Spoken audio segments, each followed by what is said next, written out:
So guys, ito yung video ko kung saan ginawa ko kung paano isolve yung combined operation. Dito, may sample tayo ng combined operation 9 plus 7 minus 5 times 3 divided by 1. Kapag ang sagot mo dito is 9 plus 7, 16 minus 5, 11 times 3, 33 divided by 1 equals 33. Mali yan. Kasi ang tamang pag-solve is yung M dash.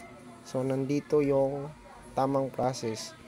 So, unahin natin yung multiplication. So, 5 times 3 is equals to 15.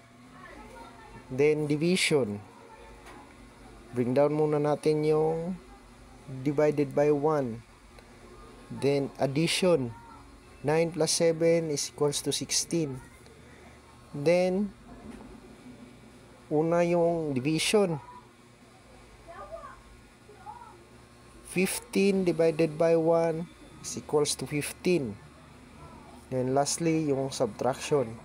16 minus 15 is equals to 1. So, ito yung tamang sagot.